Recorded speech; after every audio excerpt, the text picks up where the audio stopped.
Eric Backer, thanks for coming back. Is it possible to prevent autoimmune disease? How do we not get it in the first place? Well, remember, not everyone gets autoimmune disease, okay? In the States, it's about, I think, 6 or 7% of the population. So that means that 90 plus won't get it. So how do you prevent getting autoimmune disease? Well, you prevent autoimmune disease by the same way you prevent any other disease, by living the right kind of life, okay? Eating the right kind of food, and minimizing your exposure to chemicals. Chemicals are very much linked up with cancer and autoimmune disease. Glyphosate from our wonderful company Monsanto now has been pulled from the shelves in the EU region. In Europe it's banned because it's cancer causing. So if you're using glyphosate, I mean, you need beating around the head with a soft object, pretty obviously, if you're still using that stuff.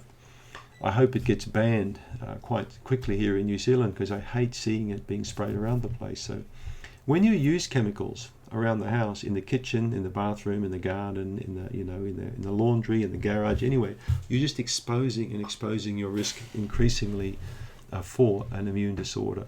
Particularly if you're washing your hands constantly all the time, with these antibacterial soaps. I never use them. I just use plain soap, basic soap, just soap, I suppose, but none of this fancy stuff. And I prefer to expose my hands to garden soil and things like that purposely, and walk bare feet, so I allow more bacteria on the body and in the body. So eating healthy food, developing a really good digestive health, okay, with no gas, no bloating, with normal bowel motions, with normal body weight, normal BMI.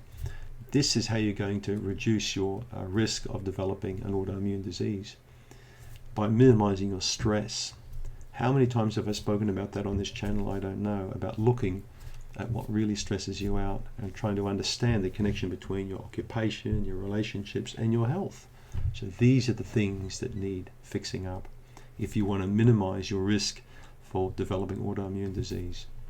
So we know the stress angle is very big with this condition, and we know the bug angle, bacteria and viruses, is big. We also know the exposure to chemicals is big. So if you look at those three big components and work on those, we're going to reduce our risk. There are, of course, things that we can't minimize, our genetic risk. But if you've got everything else sorted, I still think you're going to have a hell of a lot less chance of developing autoimmunity. You know what I mean? You get the point. Thanks for tuning in to this series on autoimmunity. Hang in there, because we've got more coming. Yep, we'll keep going with this series. Thanks for tuning in.